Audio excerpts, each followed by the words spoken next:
नमो भगवते वासुदेवाय। हरे कृष्णा राधे राधे। कार्तिक मास महात्म अध्याय 2। भगवान श्री कृष्ण आगे बोले, हे प्रिय, जब गूढ़वती को राक्षस द्वारा अपने पति और पिता के मारे जाने का समाचार मिला तो वह विलाप करने लगी। हे नाथ, हे पिता, मुझको त्याग कर तुम कहाँ चले गए? मैं अकेली स्त्री तुम्हारे बिना अब क्या करूँगी? अब मेरे भोजन, वस्त्र आदि की व्यवस्था कौन करेगा? घर में प्रेम पूर्वक मेरा पालन पोषण कौन करेगा? मैं कुछ भी नहीं कर सकती। मुझ विधवा की कौन रक्षा करेगा? मैं कहाँ जाऊँ? मेरे पास तो अब कोई ठिकाना भी नहीं है। इस प्रकार विलाप करते हुए गुणवती चक्कर खाकर धरती पर गिर पड़ी और बेहोश हो गई।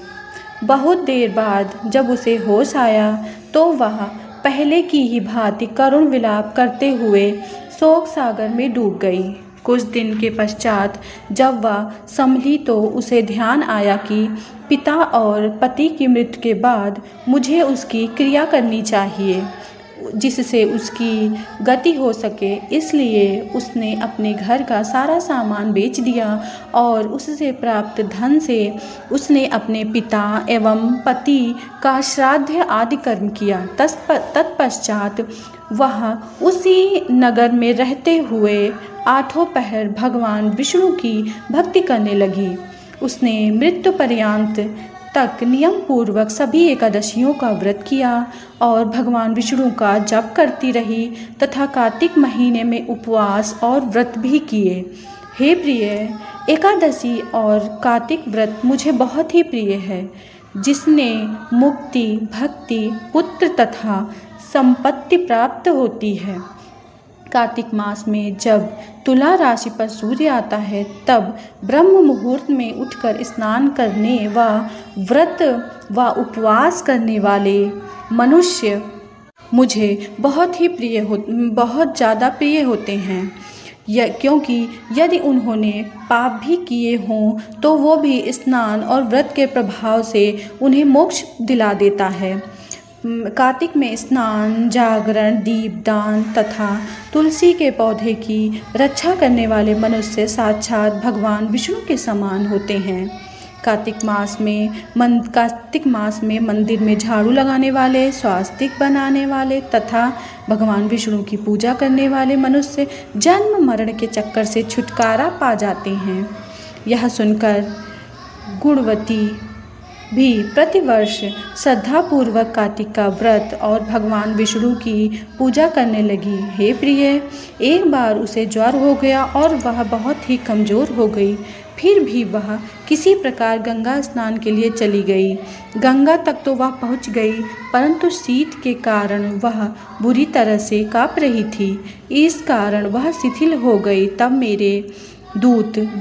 भगवान विष्णु के दूत उसे मेरे धाम ले आए। तत्पश्चात ब्रह्मा आदि देवताओं की प्रार्थना पर जब मैंने कृष्ण का अवतार लिया तो मेरे गर्भ भी मेरे साथ इसी पृथ्वी पर आए, जो इस समय यादव हैं। तुम्हारे पिता पूर्व जन्म में देव शर्मा थे तो इस समय सत्राजित हैं। पूर्व जन्म में चंद्र शर्मा जो तुम्हारा पति था वह डाकू है। और हे देवी, तू ही वह गुणवती है। कार्तिक व्रत के प्रभाव के कारण ही तू मेरी अर्धांगिनी हुई है। पूर्व जन्म में तुमने मेरे मंदिर के द्वार पर तुलसी का पौधा लगाया था। इस समय वह तेरे महलों के आंगन में कल्प वृक्ष के रूप में विद्यमान है। उस जन्म में जो तुमने दीपदान किया था उसी कारण तुम्हारी देह इतनी सुंदर है और तुम्हारे घर में साक्षात लक्ष्मी का वास है।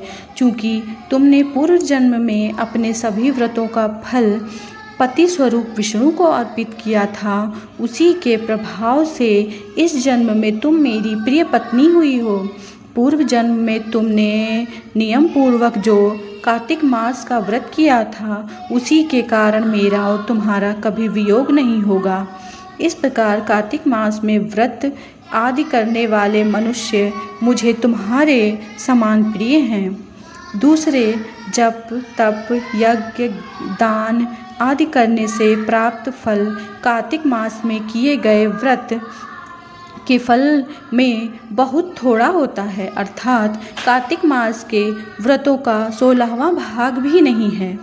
इस प्रकार सत्यभामा भगवान श्री कृष्ण के मुख से अपने पूर्व जन्म के पुण्य के प्रभाव को सुनकर बहुत ही प्रसन्न हुई और भगवान को नमस्कार करते हुए उन्होंने प्रणाम किया। कार्तिक मास की दूसरी अध्याय की कथा समाप्त।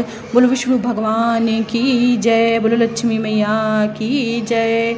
ओम श्री हरि विष्णु, बोलो विष्णु भगवान की जय। नमो भगवते वासुदेवाय।